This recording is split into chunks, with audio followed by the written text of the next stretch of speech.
and operationally to fulfill the mandate of WHO to coordinate, to convene, to provide advice, to furnish assistance for the response. That's the work of WHO staff. The decisions about participation in the governance processes, in the membership in the Health Assembly, is a decision that is and belongs to member states.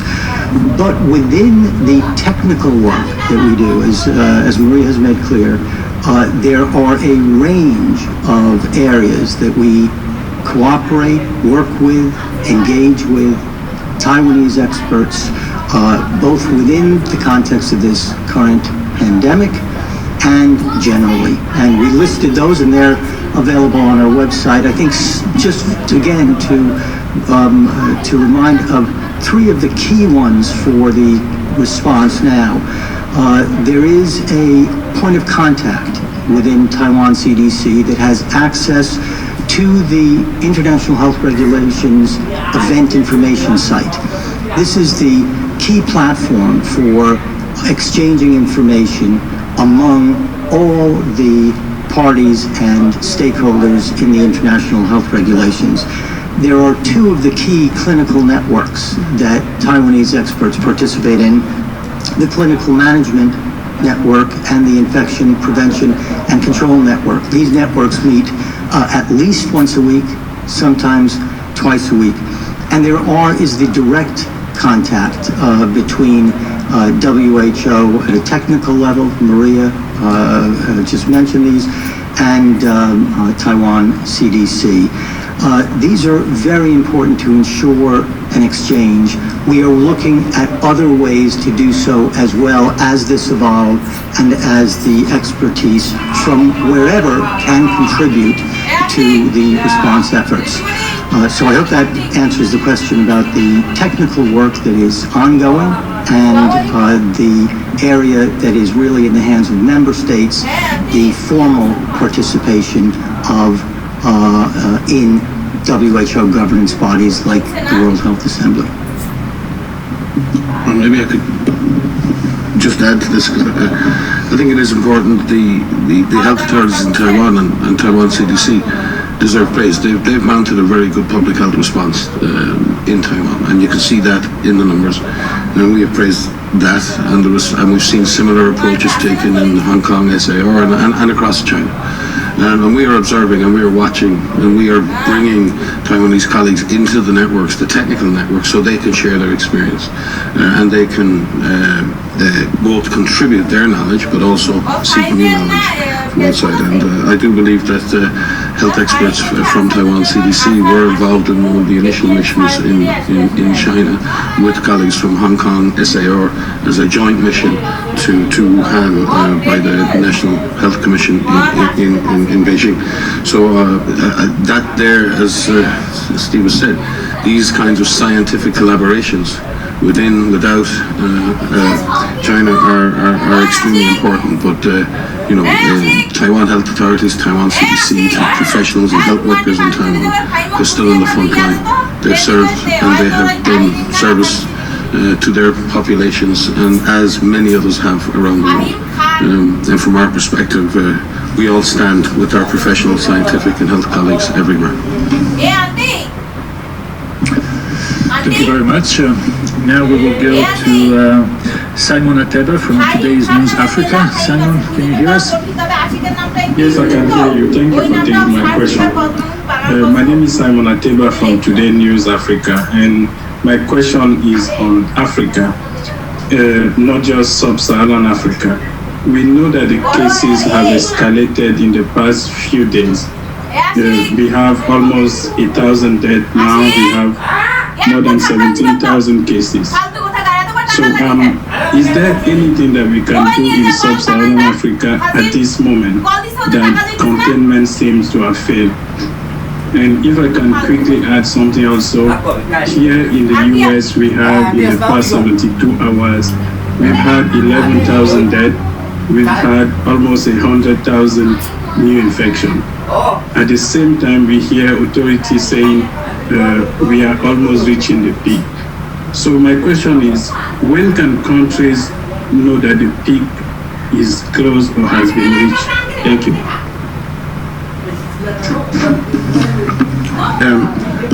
Dr. Tedros may wish to speak to his, he did speak in the speech to his engagements with the African Union and leaders across Africa, which have been very intense.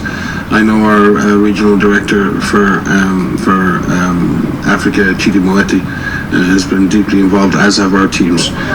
We have mounted, I think, 38 surge team support missions, in addition to the presence of WHO in every country in sub-Saharan Africa, in every country on the African continent. Actually, we have mounted 38 surge missions in sub-Saharan Africa. You will have heard that have sent now, I think, third shipment of supplies through the Solidarity flights, in collaboration with the African Union, with Africa CDC, with the Jack Ma Foundation, and with the World Food Programme. So supplies are reaching countries in Africa in growing amounts. The DG referred to the fact that all African countries now have the capacity to test. Some countries, like South Africa, Kenya, and others, are developing high throughput diagnostic capacity. And can congratulate Kenya on being able to implement that extremely quickly. And there are very good reference facilities and reference labs on the African continent at NICD in South Africa, at Institut Pasteur in Senegal, at Kemri in Kenya, Uvri in Uganda. So there are real capacities across Africa to do the job that needs to be done. There's a deep history of containing epidemics, a very strong polio program across Africa. Now, they're the advantages that Africa has, but there are constraints, and you're absolutely correct. These are difficult. This is a difficult disease to contain. Not on camera is our Assistant Director General, Dr. Sose Fa, who spent most of the last year and a half in the front lines fighting Ebola. As I said previously, in Ebola, in the peak of the epidemic there, we were tracing 25,000 contacts a day, effectively in the middle of a shooting war, and to the great testament to the bravery, courage, professionalism of Congolese frontline professionals. So I believe that African countries can achieve much more than maybe people from outside expect, but African countries need support, they need resources, they need solidarity, they need supplies, and they need the transfers of technology and knowledge that will allow them to take the fight to the virus. And I believe many countries in Africa are doing that. And we don't believe that at this point the disease has passed the capacity to be contained. We believe a lot can be done to mitigate the impact of the virus. And we believe that we need to accelerate those efforts as the number of cases grows on a daily basis on the continent. Like with all our member states, we will stand with African countries and stand on the front line and fight the virus together. But the DG may have some comments to make at this point. If I might add, I wanted to just touch upon something that you said when you talked about containment and that it was no longer possible. I just want to echo something that Mike said. Containment is possible. Containment is possible of this COVID-19 virus. We have seen in a number of countries now, not just in Asia, in a number of countries across Europe, that we're facing this horrible outbreak where they brought it under control. And Africa has an incredible resilience that Mike has outlined in terms of its ability to fight infectious diseases and to mount a response, to find cases, to care for cases, to engage communities and build up communities and empower communities to be able to fight this. And so I was a little worried in what you said. I don't want you to lose hope. Containment is possible. It's going to be a hard fight, but we are here, and our African regional office is there, and our country offices are there, and the whole world wants to help. We need to do more.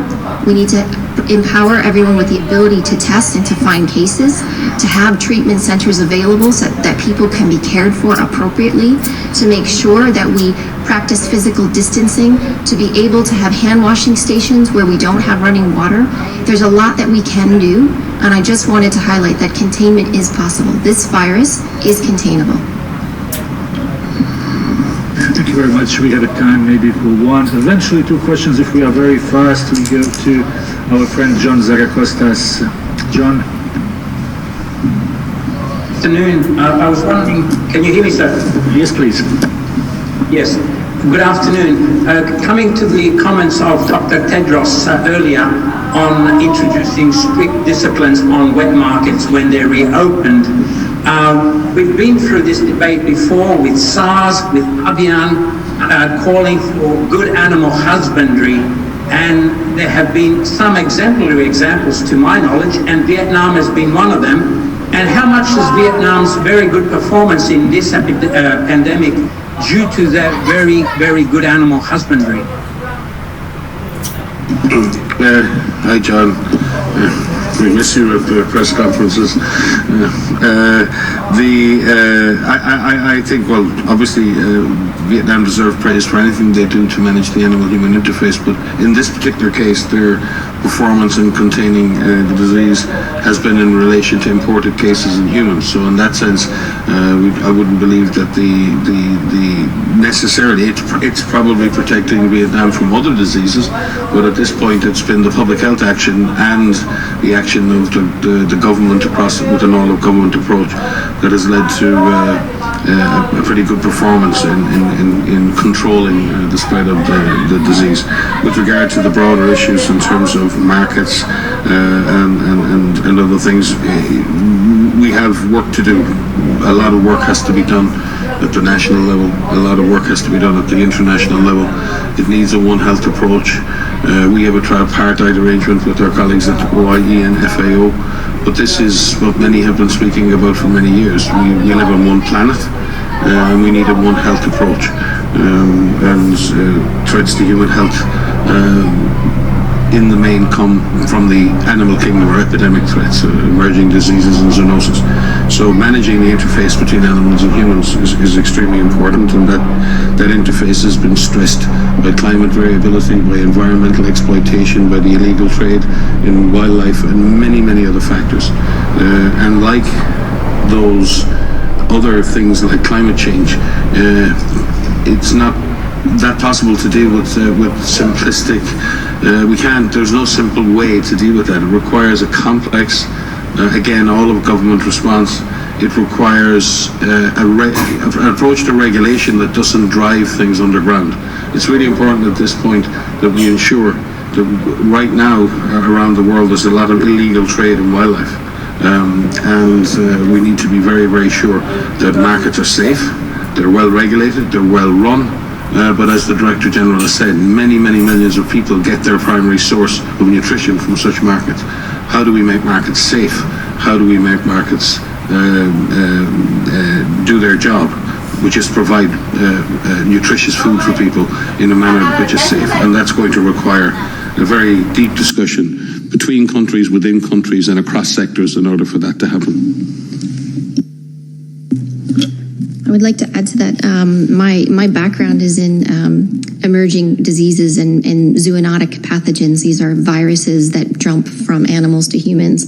And I was very fortunate to spend almost 2 years in Cambodia, almost 15 years ago now, where I was working at Institut Pasteur, and I was studying avian influenza, H5N1. And what we were doing is we were working in the markets, and there are hundreds of researchers, maybe more than that, in the area of Southeast Asia that have looked at markets and have looked at animals in the markets. And where do those animals come from? Where are they onward sold? How are they sold? How are they sold in a safe manner to keep the people who are working?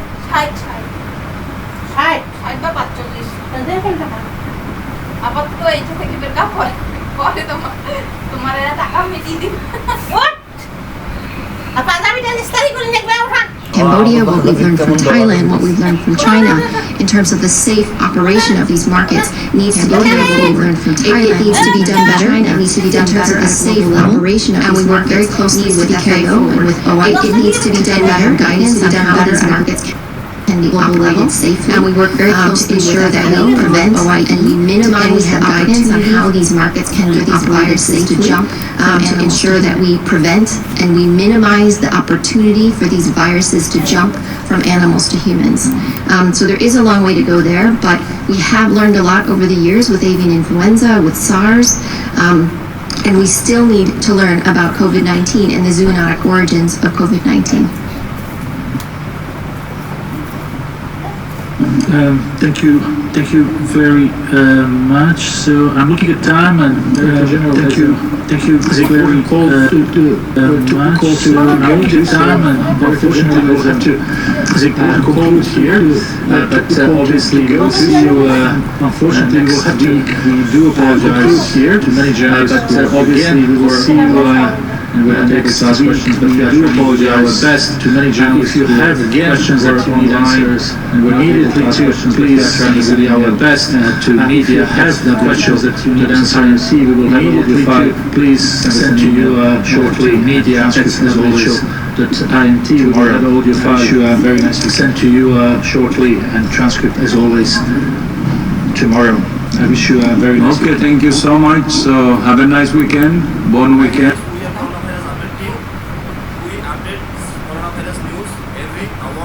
Please subscribe our channel. We stay connected to latest news corona update. Thank you very much.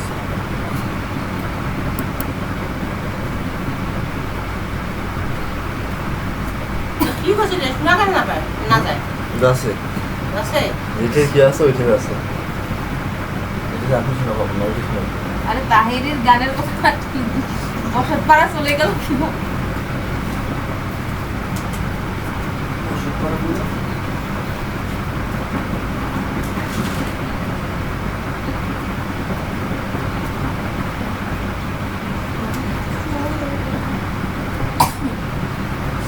ভিডিওটা আছে 250 না 300 MB ওই ভিডিওটা আমরা download করে দিতে পারি download করে দেখবি এমনি নরমালি ফেলেও তো অনেক এমনি কেটে আর যদি ডাউনলোড করে রাখে রোমান্টিক ব্যাকগ্রাউন্ড দেখায় তাও তো কিছু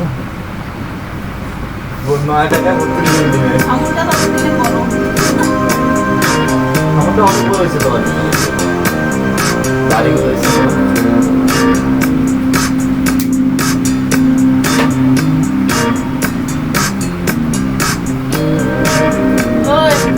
লিখিতে থাকে নেই হয় হয় তবে বলে না তা দে দাও বাবু আর তাকে জানি নেই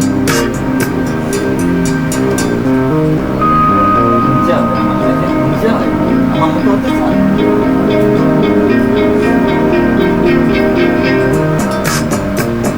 আচ্ছা তোর চলে বা আগে এসে দাও বেটা বলি তারপরে সবাই শুনে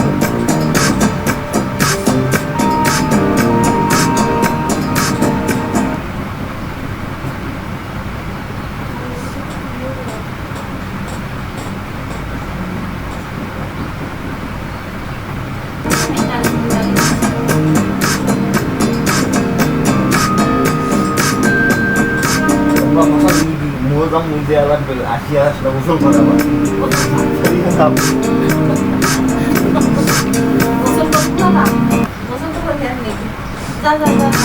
জানলাম মুখ বাদ দিয়ে রাখবো কম তোমার ঠান্ডা হচ্ছে মোট আম্বা লাগানো এবং মামা বাজার আছে দিকে বাজার আছে জানাই মেলা আমার কথা দেখতে বাজার আমার খুব পরিমাণ দুটো দিকে নিয়ে আসলে কি নেব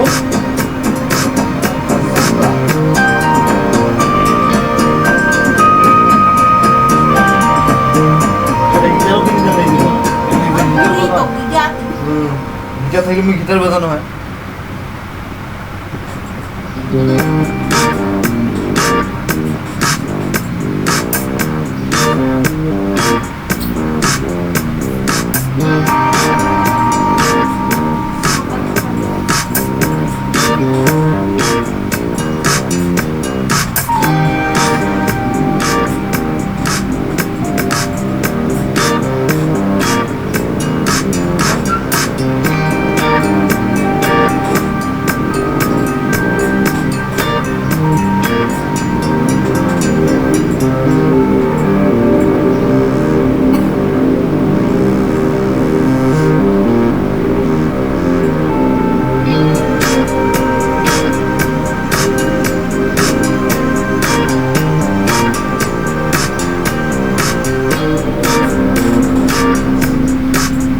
ফাংশনালিটি কি হচ্ছে ওইটা হচ্ছে ওটা ম্যাপটা দেখাচ্ছে কতজন লোক লাইভ আপডেট হচ্ছে আছে এইখানে কতজন লোক কনফার্ম কতজন লোক মারা গেছে কতজন কেস কিনা হয়েছে এখানে লেখা হচ্ছে কোন জায়গায় কোন দেশে কত কিলো হয়েছে এখানে দেখা যাচ্ছে এই যে কোন দেশে কতটা কিলো আছে যে লাল লাল ডট আছে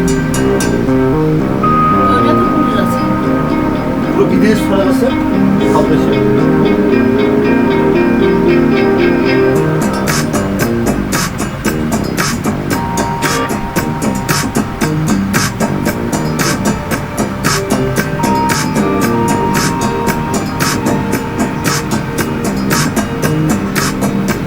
বেবি বাটার লিখি দেন না করে কাগজে কোথায় হয় না ও এখন কাগজে কলম আর কলম ছিল তো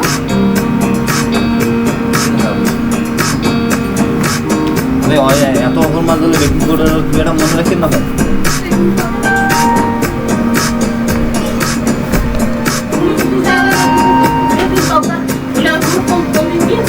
আমার পালস শুরু হয়ে গেছে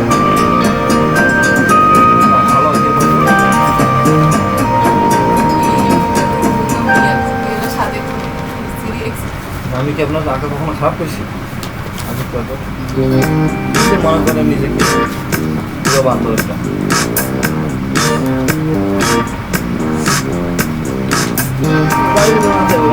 ভালো আগে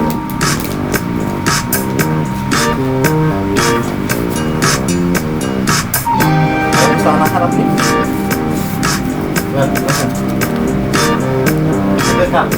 খাবেন পাওয়া পাওয়া Manchi guys today.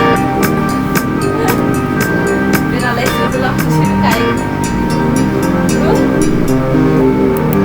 Hi guys, we are coronavirus update team. We update coronavirus news every hour. So please subscribe our channel to stay connected to the latest news corona update. Thank you very much.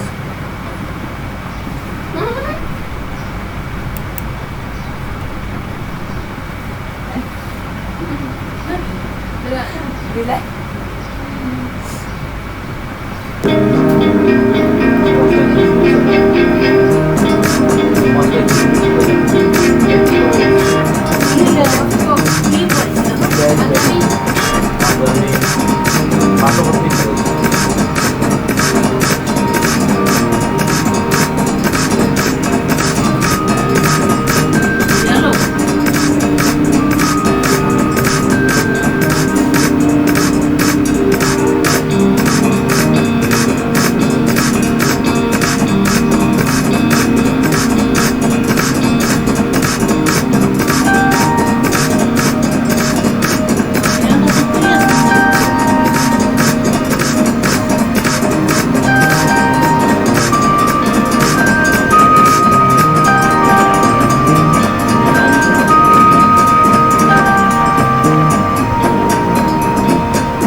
বাংলাদেশে 312 জন আক্রান্ত হয়েছে।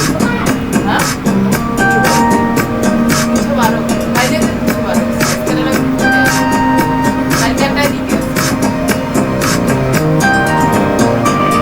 আমি তো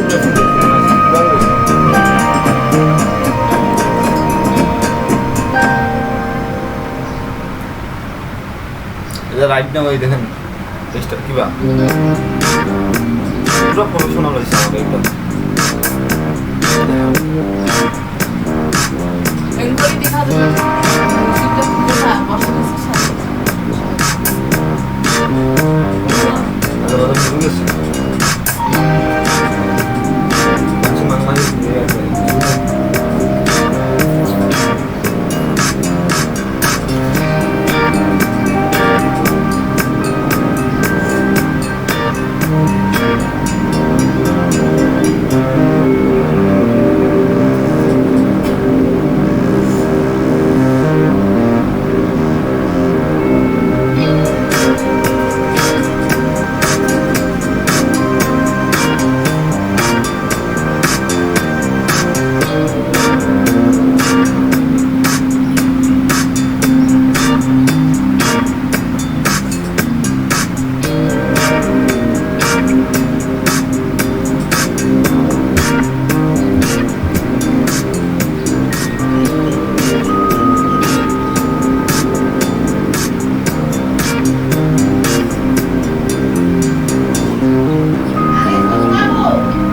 বাবুল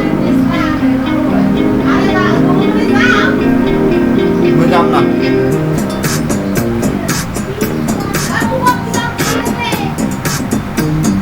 ওই সামুন মোবাইলটা নিয়ে আসা মোবাইলটা তার নিয়ে আসা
আরেকটা বানাতে